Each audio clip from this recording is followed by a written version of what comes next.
Ladies and gentlemen, we're back once again. It's another episode of the world's greatest podcast, Keeping It Rio. And I know I say that every week, and I feel like I live up to it every single week. So I'm going to continue to proclaim the greatest podcast in the world. And today I would like to welcome an amazing guest who I literally just met about 90 seconds ago. And very diverse and talented individual. I'd like to welcome Jill O'Boyle to Keeping It Rio. Jill, how are you this morning? Hey, Chuck, I'm great. Thanks for having me on. Yeah, definitely. I'm super happy to have you on today. I was looking at your Facebook stuff and I see that you're very motivational and very energetic. So I am looking forward to a wonderful conversation. Yeah, likewise. Why don't you tell us a little bit about yourself? I've got kind of a diverse guest audience. It goes from roofing people all the way to, people that are, I had a magician from the United Kingdom a couple weeks ago and a lady from the most deserted island in the world yesterday. So pretty good, diverse group I've got here. Why don't you tell us a little bit about yourself?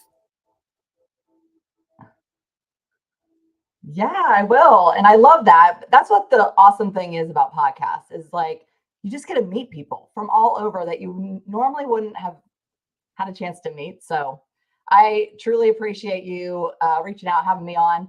I always say I'm a project manager turned coach.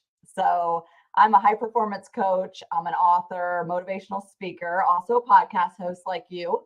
And so I help high achieving, busy professionals, project managers that are living that hustle life, help them to work less, get more done, and rise up. Moving from that 60, 70-hour work week to a 40-hour work week and just really finding freedom and unsubscribing from this hustle culture that so many of us have adapted. And so my story comes back from my own, most coaches, they have their own story, right, of how they got into coaching, how they fell into that. And that's exactly where I was at. I was a high achieving, busy professional in the project management industry. I always say I was a party planner by nature. So my background was in event management, and then I went into more project management. And I loved it. I was like, loved that career, thought I was going to be there forever. And I was really, really good at it. That's one of my things that I always tell people is be cautious of the things that you're good at. And is that really in your working genius zone though? And so I was good at it. I was continuously climbing that corporate ladder. But along the way, I found myself really, really burned out. Really, really stuck. And then in that burnout mentality, really a lot of my unhealthy habits, unhealthy patterns just started taking form and just found myself like in a rock bottom moment. And so I can kind of dive into that story, but that's kind of what led me to be in my coaching, kind of through my rock bottom moment, found some clarity, guidance, and really found my true gifts. And then decided I want to go and help other people who are just like me, help them to rise up out of this. I love it. We're going to have a great conversation. I can already tell. So I think that a lot of what you just said, it applies to a lot of people, myself included. I just recently made a change in my career. I've been in the roofing industry for 25 years. Wow. And it's crazy how that happens. It was an accident that one day I just happened to get in and here I am. But I decided to make a change because it was one of those deals where, just like you said, I was not quite feeling it anymore, had gone through some turmoil that had kind of taken my heart away from it. And I think that, sometimes you just have to be willing to make those big changes in life and say, hey, this was what I thought I wanted. I thought this was going to work and I've been working really hard towards it.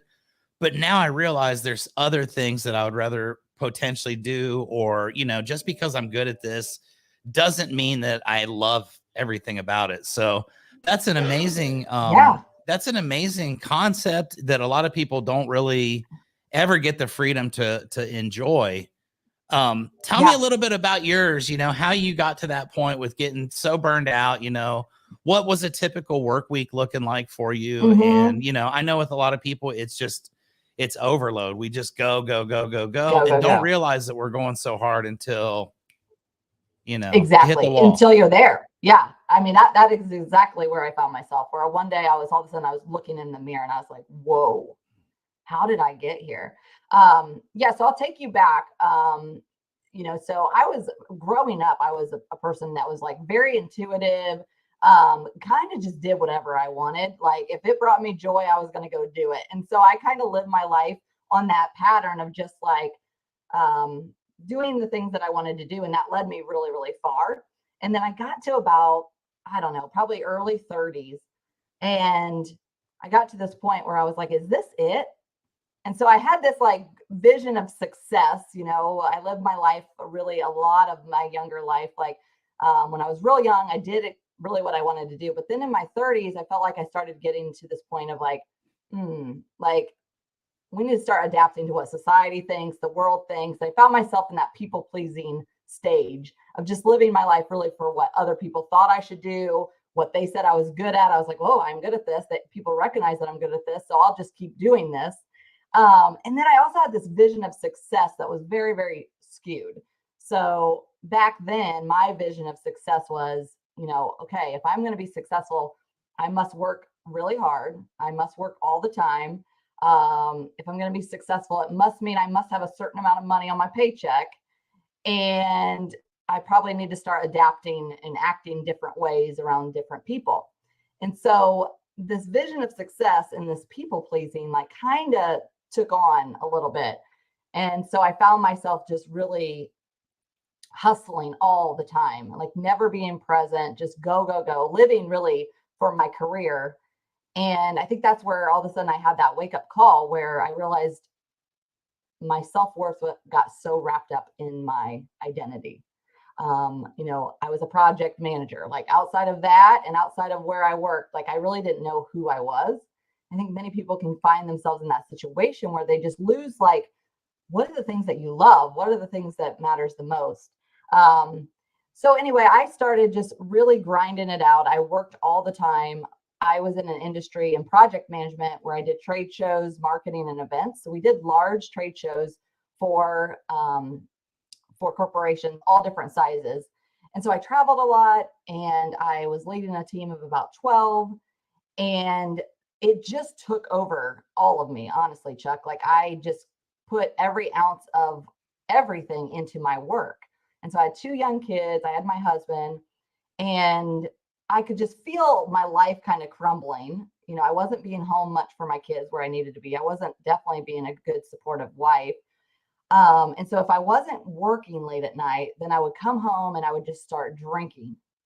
And so I started drinking like wine. I would be like so looking forward to like, just give me a glass of wine so I can just like numb this pain, numb this burnout, numb all these emotions that are coming up that I don't want to deal with.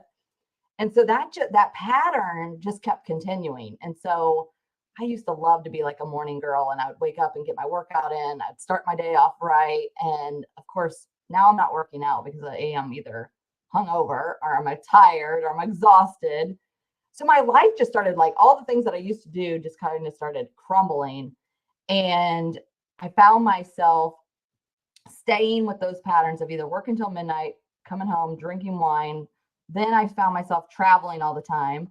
And then through all this, I was still getting promoted. I was so burned out, but yet I was still getting promoted, getting like awarded like a $3 million project. And I found myself in my very darkest moment of sitting next to a coworker, creating like a very inappropriate relationship. And then now I'm in the midst of an affair. And so when I say I hit my personal version of rock bottom, right? Everybody has their own, but I did, when you said, you kind of, something happens and you're like, whoa, what's going on? Like in that moment, I stood in the mirror and I was like, I don't even know the girl looking back at her. Like, I don't know who she is. And so it was in that moment that I finally got more clarity. I finally started making some changes to my life to say, what's really going on here? And that's where I finally discovered, like, there was a lot of things going on that I was trying to numb, trying to hold back, and just kind of started to just mute my voice along the way. And through that, I just stopped speaking up for the things that I know is right and wrong, my values, and just kind of hit that rock bottom moment. So yeah, it's a whirlwind. Yeah, I mean, that's so powerful. And, so many people have those stories where it's just like, it just gets a hold of you and you don't realize it until all of a sudden you're just overwhelmed and you're thinking, oh my gosh, Yeah. there's no way out, and what am I going to do? Finding the strength to be able to say, okay, enough is enough. And this is not what I want. This is not who I am, Yeah. in spite of, and you really hit on this, what society thinks we should be or what we should do. Right. Being able to say, no, you know what, this is not about you guys, it's about me. And have Mhm. that strength is something that most people don't ever really get. So tell me a Yeah. little bit about your journey, once you decide, okay, I'm going to make some changes.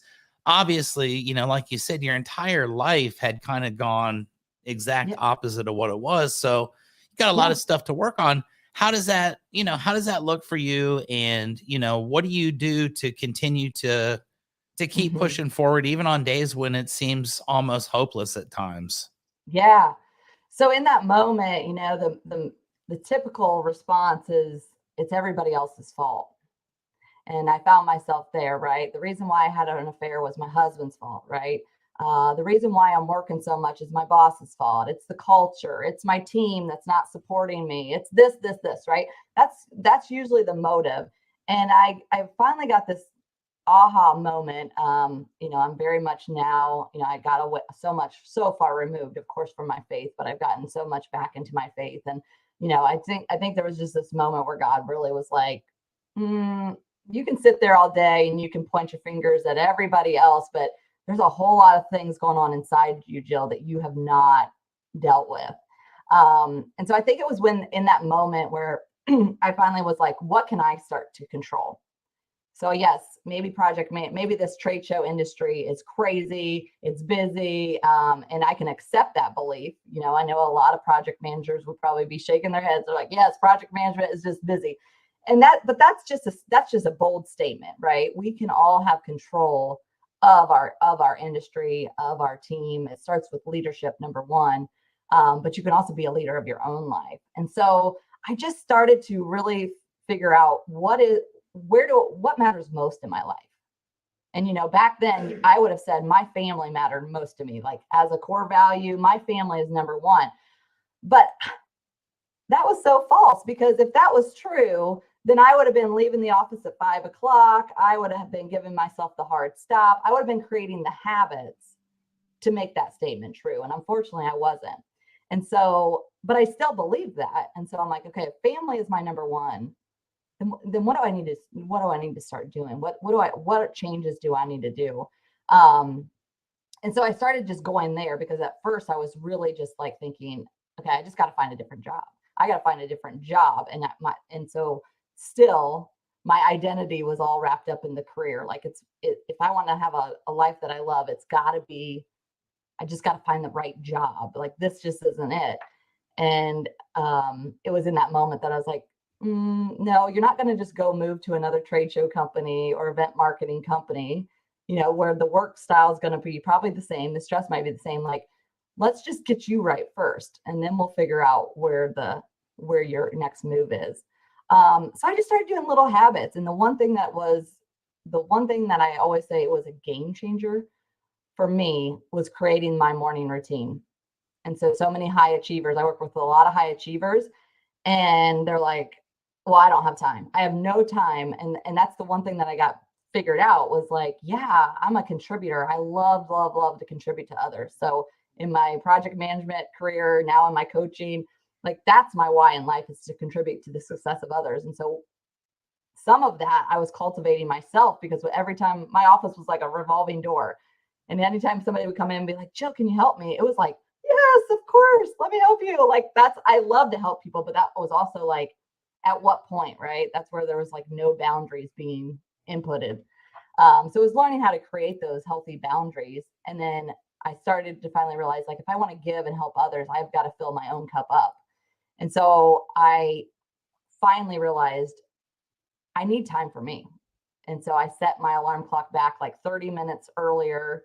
And that takes time, like, especially when you're struggling, you feel like you have no time, but that was a game changer. Like setting my coffee on a timer, having it ready, sitting there literally for 30 minutes to get really clear on what was going on with me, and journaling and having that time where at that time I had two very young kids where I could just enjoy my coffee in silence and really get my thoughts down on paper and try to figure out like what matters most, what's been going on, what's been keeping me stuck in this household mentality, how did I get myself into an affair, like let's talk about that, like whoa, that is like so not even in alignment.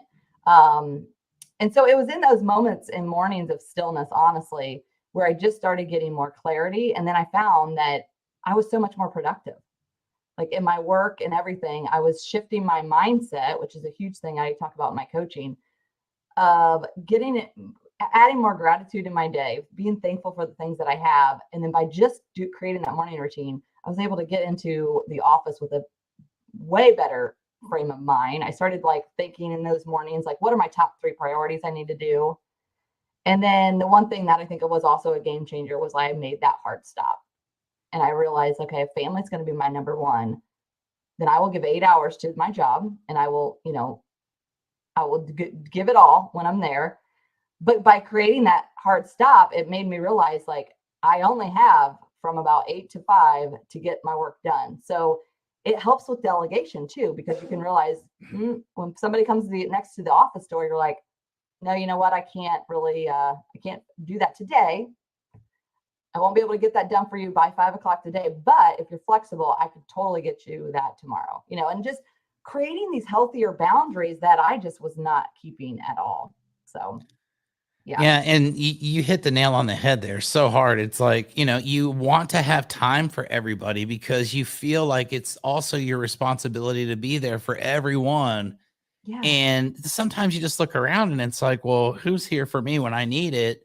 Yeah. And, one thing that I've done is, I realize that, and you have to separate yourself sometimes from people, from things. Mm-hmm. And, when you decide that you're going to make a change, there's always going to be that portion of your circle or your acquaintances, I guess, that are going to look at you in a different way, that are going to judge, that are going to say, well, why are you trying to do that? Or you think you're better than Yes. us, or, whatever it is. And I've come to find that it's because they're not doing anything themselves. And the only That's way to right. really justify it is to, try to drag everybody else down. So when Yeah. you make this decision to make a change in your life and you're going to, completely transform, what did Yeah. that look like? Did you have to deal with those types of relationships, professionally, personally?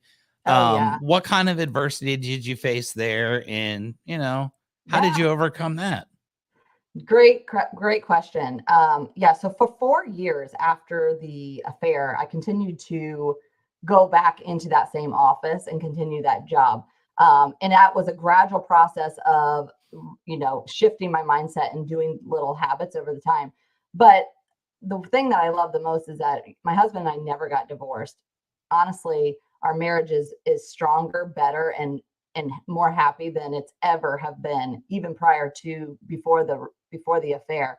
And that's a bold statement because something that traumatic is huge, and it just talks about the level of faith and strength that he had to save our marriage, to allow me to go into an office for 4 years after the affair and be just a few doors down from this person as well. Like that takes a lot of strength and trust and building that.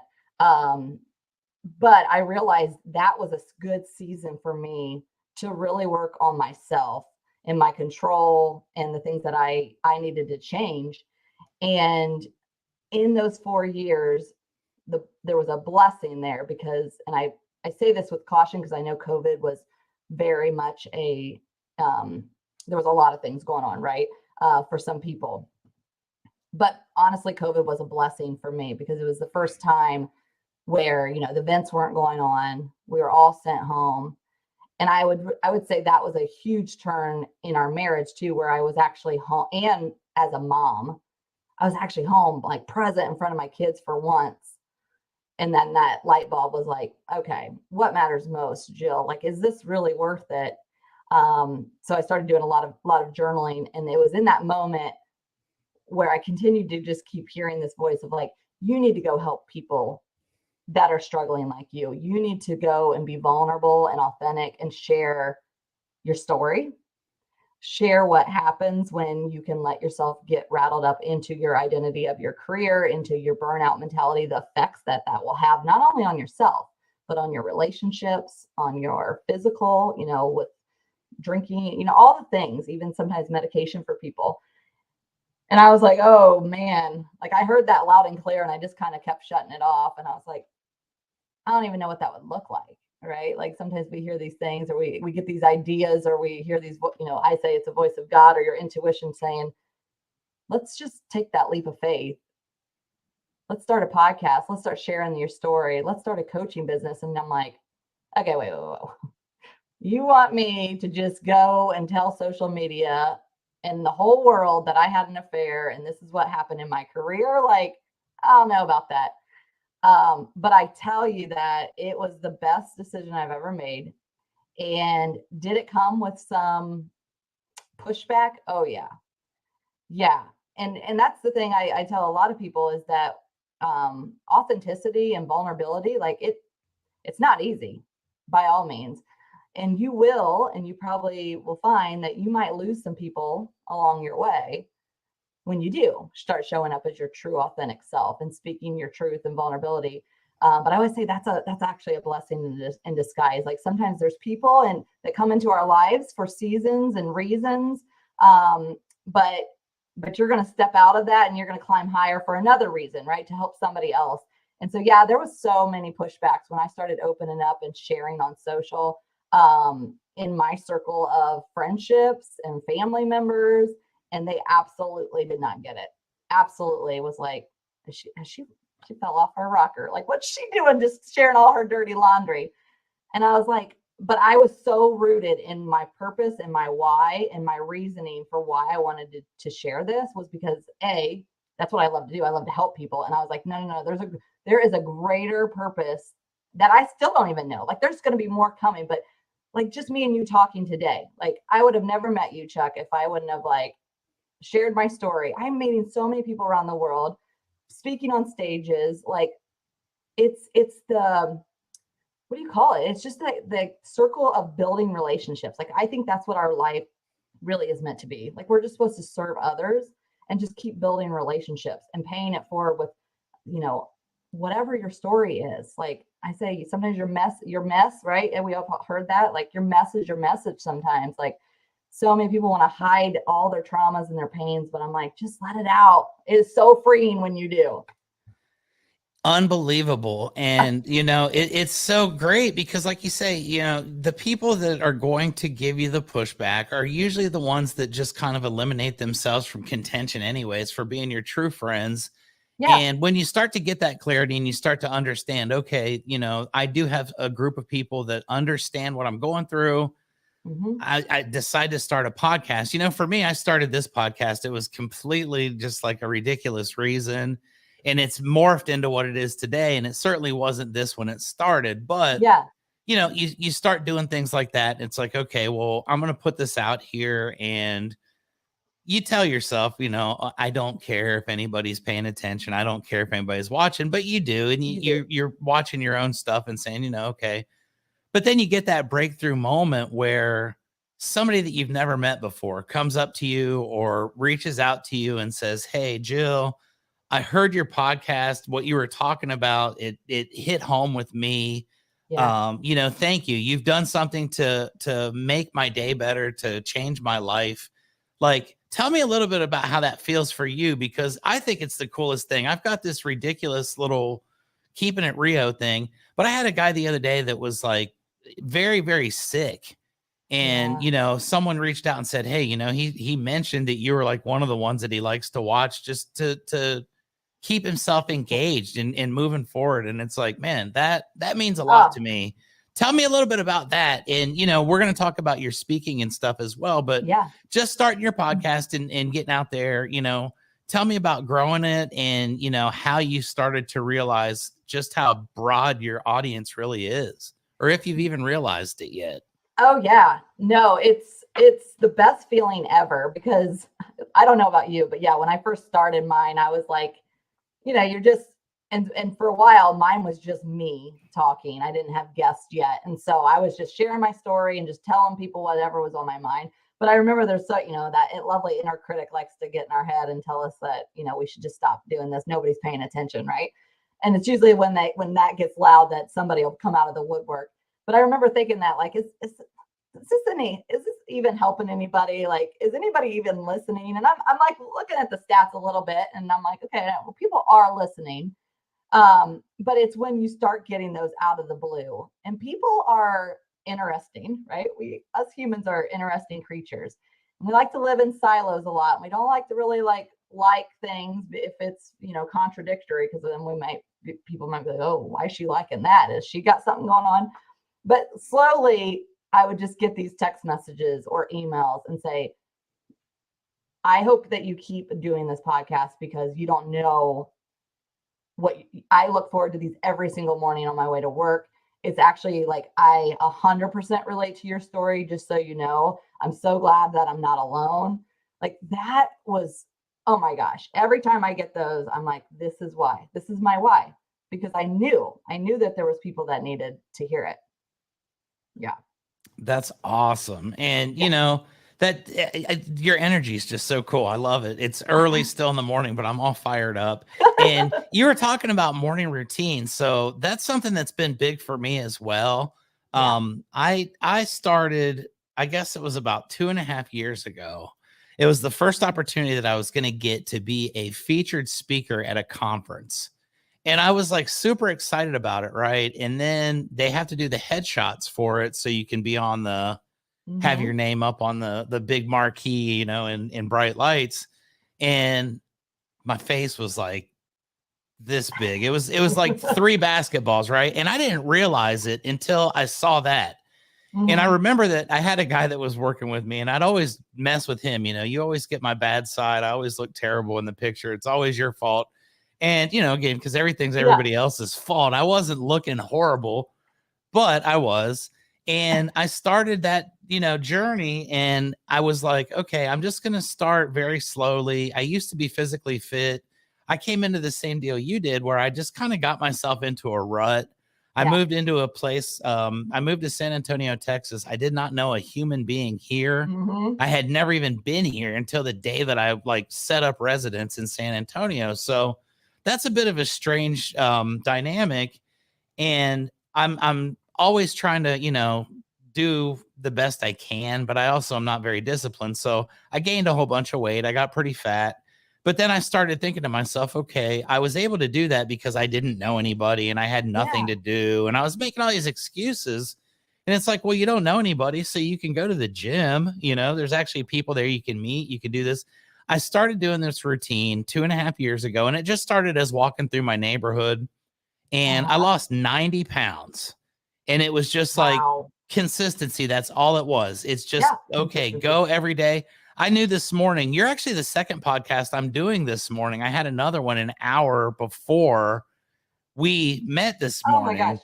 So I had to go to the gym at 3:00 this morning just so I could have myself ready. And I had all this other stuff that I was trying to get done, but I got it done because I blocked off my time and I make sure that I understand that. So tell me a little bit about your coaching.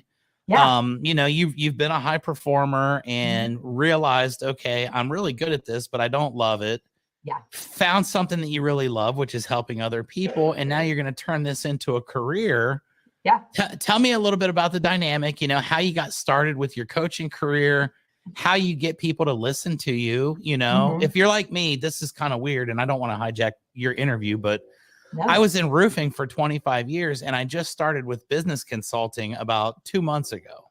Okay. And I'm calling all my roofing friends because we do roofing consulting and so on and so forth. But everybody's like, Chuck, you were a roofer for 25 years. What kind of a business consultant are you? You don't know what you're doing. You just started. We know you. So obviously your first place you like to work with is your warm market. You want to find some people that that you can help. Yep. Skepticism, I'm sure. So, how do you get started as a credible coach, and how do you get people to start to realize, hey, Jill knows what's up, man. She's telling the truth, and what she's saying is really helping a bunch of people.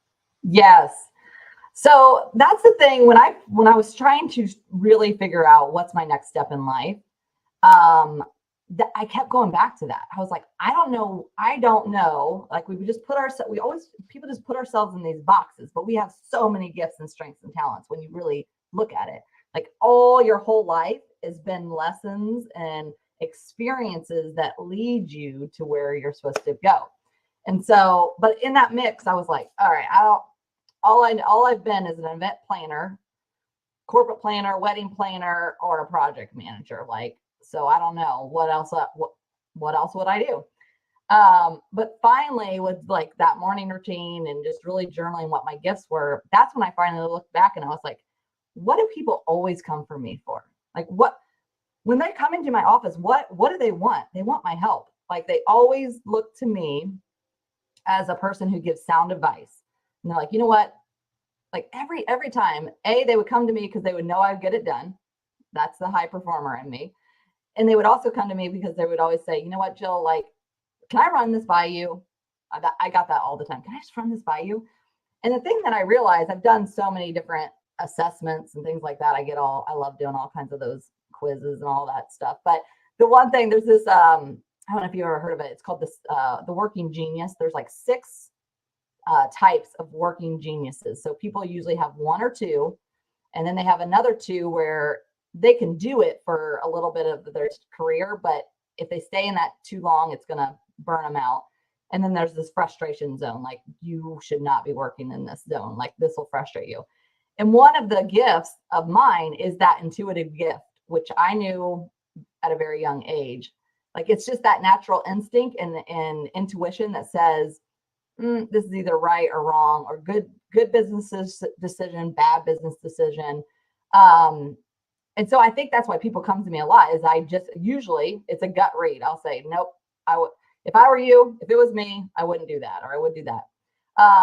The other thing I started looking at was, even though I was burned out, even though I was highly stressed, even though my life was falling apart, of course, nobody knew it, because on the outside and social media, right, we have this perfect life all the time. So nobody knew it. I was getting promoted, going through a separation. I mean, very much composed, right? And just focused, laser focused, never missed a deadline, never missed a trade show thing, like, which is pretty good. And so I realized my natural gifts is definitely in organization, productivity, creating healthy, I was not creating very healthy habits, but I shifted my mindset, and then just really giving sound advice. And so I started to really think, okay, you know what? And talking. I mean, on the Gallup Strength Finder, communication, of course. That's what I majored in as well. So I always knew I would love to speak. As a young girl, I was always like, I want to be on stage. I don't know what the heck I'm going to talk about, but I want to be on stage. So I just started really dialing in on what has my history taught me? Where have I excelled the most at? What are the things that when I do it, time could fly by and I just love it? And what are the areas when I'm doing it, it is like, this is draining my energy, like, so help me God. And I started thinking, okay, where does that align? And I would have never, ever thought I would be creating my own business, speaking on stages. But the coaching just was like, that's a natural fit for you. It is a natural fit. Because I love to help people. I can use my intuitive gift of just really helping them. And then being in leadership, in my position in management, I am a huge advocate of culture and people first mentality. I saw that in my past company where it was all about performance and the numbers and the profits. And I'm like, you've got to get the people to invest in your people. And so when you do that and people realize that you are invested in them, not just what you do in your title, oh my gosh, your culture is going to skyrocket. Your performance in your company is going to skyrocket when people know that they're truly valued. And so I wanted to bring that into my performance coaching. So I usually help, I relate to project managers because I've been there. But really any high achieving professional that has been struggling, they probably suffer from perfectionism. That's why they're most high achievers do. They have this goal like I did where they have this vision of success, which is like, I just got to get here, or it's just got to be perfect for me to move to the next step. And I'm always like, it will never be perfect. Just, just get it done and move on. Like you're your worst critic always. So just get it out there. So I just started like really investing in that. And I love helping the high achievers who are stuck in some fashion of their life. They've either reached a point in their career where they're like, okay, I've literally worked my life away and this is it. Or they love what they do, but they are just feeling the burnout and they want to figure out how can I create healthier habits to just not make my work always my priority. Like I need to have some family time. I need to have some personal, I need to figure out a time where I can make time for me. So yeah. There's a huge need for that. And I think it's awesome that you're feeling that need. And, like I said, the energy that you bring to it is so undeniable. And that's awesome. And I think that's really the most, the magnetic thing about a coach or, someone that's motivational is like, yeah, I can believe that you're not just getting up there and mailing it in. And I love that because there are a lot of fakes out there and a lot of people that don't deserve to, be influencing anybody. So I love your message. I love what you're doing. Let's talk a little bit about public speaking. So, you said you wanted to be on stages and talking to the masses. To me, this is another thing that just I never expected that. I was always afraid of any kind of anything like the fact that I'm doing this 5 years ago. Chuck would be looking at this guy like, dude, what in the world are you doing?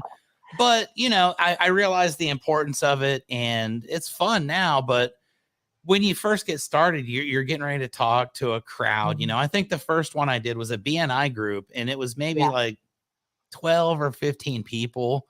But in that moment, it felt like Madison Square Garden and it felt like there was 40,000 people looking at me and critiquing me and all that. And I'll never forget that feeling because in that moment, you start off and you're just like, oh God, what am I going to do? But then you hit that specific something and it's like, all right, I think I got this, like I told a joke or did something stupid and a couple people laughed and it's like, all right, here we go. Right. And then you start getting more and more comfortable. But, what was your first time going up and, you're going to tell your story, which again is a very personal story. You're not up there just being random and basic. You're being extremely detailed about your life. Yes. Tell me how that felt. First off, what was the first crowd? What was it like? How many people was your first crowd? And then, we'll evolve down to, selling out Madison Square Garden at some point. But, what did that look like? And how did that very first time feel for you? And did you at any point think, oh my gosh, I'm making a huge mistake? Yeah. Well, much like you, my first one was at a networking event as well. And it was probably, I think there was 15 women. It was a women's networking event. And I was super excited because I was like, I just know I'm meant to do this. But like you said, it's like you get up there and at first I'm like, okay, like, is this going to go right? I love music, and that energizes me. And so I thought, how can I incorporate a song into like right when I start? And so I played like Eminem.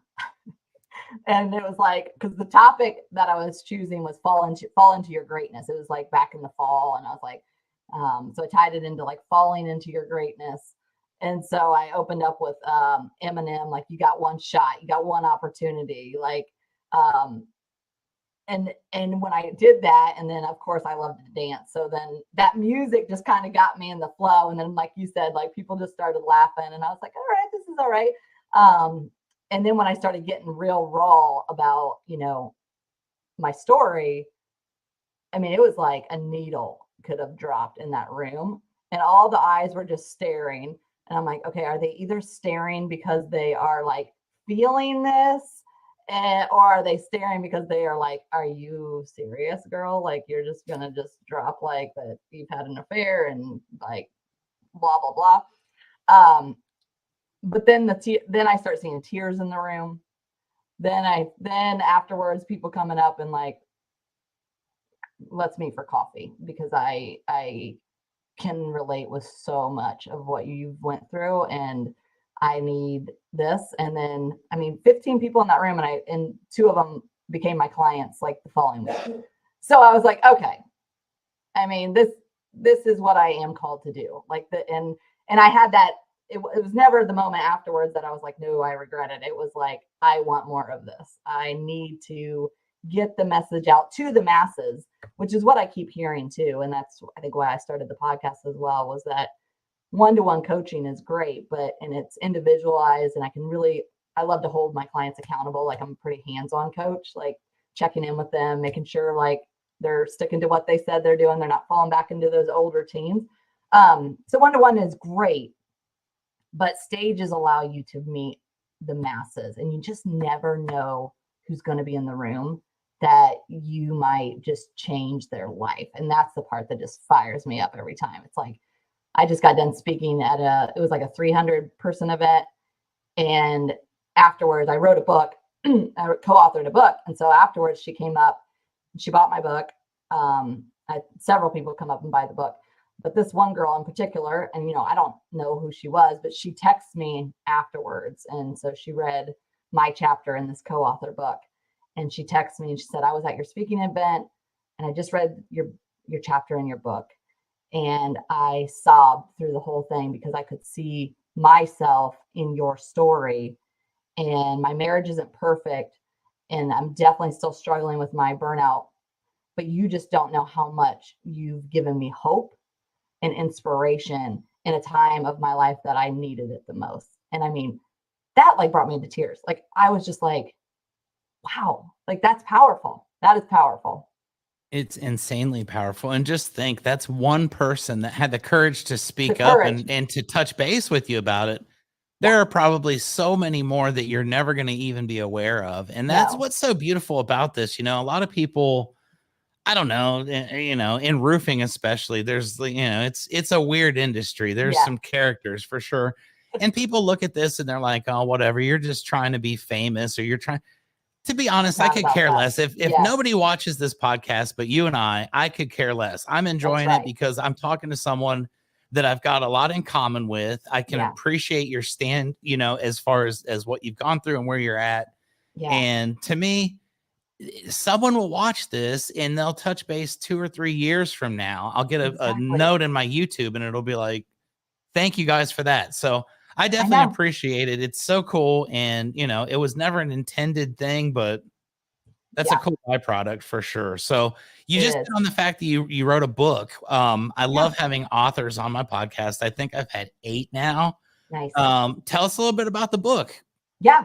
So it's a co-author book. So it's myself and 15 other women who are sharing their story, sharing their testimony of healing, personal transformation, and growth. And so each individual has their own story, of usually some kind of personal personal or professional thing that they went through that has actually turned, using their pain has now led them to where they are today. And so, I got this opportunity to share pretty vulnerable and open, more so than I probably share like on podcasts and stuff. So it really goes in deep to what were the things that were going on in my household? What were the things that I went through? What did that moment feel like when it all came out in the open? And then how have I turned it now and used it for good? I always say, turn your battles can sometimes be your breakthrough. And I just want so many people. That's why I created my podcast, to share that message, and giving people a platform to share their pain, but also how they're using it now for good. Because somebody listening or somebody reading that book, they're just going to need to hear it, and they're going to give you a little bit of ounce of hope. So the book's called Intuitive Goddess. So it's on my website, and they can get the book there. So definitely. So we'll start kind of winding down a little bit here. I sincerely appreciate your time today, and this is an absolute blast. I always like to ask this question of all my guests. You're you're getting into your true calling in life. You've realized what you're supposed to be doing, which I think is so awesome. And I feel like I've just kind of hit that myself as well. What does your future look like in your mind? Now, obviously, you know, none of us expected any of what's going on right now and could have predicted it 10 years ago.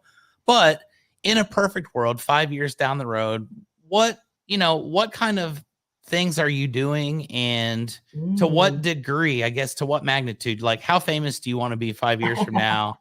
And, you know, are you going to just continue moving forward with this as your life's passion for the rest of your life? Oh yeah, totally life passion. And I want to reach the masses, not for fame, but to help as many lives as I can. And so future for me looks like, for sure, speaking a lot on stages, collaborating with other awesome speakers and motivational speakers, or people who have influence, who have just really adapted this mindset that, you know, we can change our ways, we can change our habits, and helping people understand that. And then I think the one thing that I feel I'm going to really step into here soon is going to be utilizing the event background, you know, because I still love events, and I shine in group settings. And so I think future is planning really cool retreats, like weekend retreats and events, you know, to really help people like truly unsubscribe. Like, take a 3-day trip for you, grab your besties, and like, let's like really dive into like filling your cup up, and like, you know, the like what that can do afterwards, like once they go on these big retreats, because it's going to connect them to people all over the world that they would have never met. It's going to give them a chance to like really detach from being mom or dad or whatever, you know, like I usually help professional women, so most of mine will probably be women events and retreats, but who knows? We'll see where it goes. So yeah, I see big retreats, events, and then lots more speaking. I love it. I can't wait to watch. And if anybody that's watching our episode here today, which hopefully at some point will be millions, you know, I tell people now, it went from single digits to dozens to hundreds to thousands. I can continue to move forward, hopefully. And one day we're going to hit millions of people with this. So if the millions of fans of Keepin' It Rio would like to follow you, Jill, and see your progression in life, maybe your story resonates with somebody and they'd like to reach out with you, what are the best ways for people to follow you and to touch base in, you know, in an appropriate manner? Yeah, absolutely. So I hang out on Instagram a lot. It's JE O'Boyle. And then website is just jilloboyle.com. And then I have all my platforms there. I'm also highly active on LinkedIn as well. And then, of course, the podcast, Your Life, Your Story, Rise Up podcast.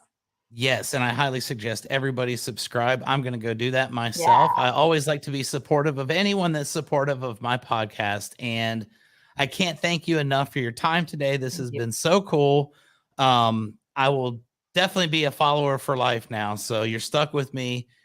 Everybody that's been watching today's episode, as always, I appreciate you guys for the support. I'd like to thank my sponsor, Roofer, and Business 411 for making this all possible as well. Until next time, I always like to remind people at the end to keep on keeping it Rio.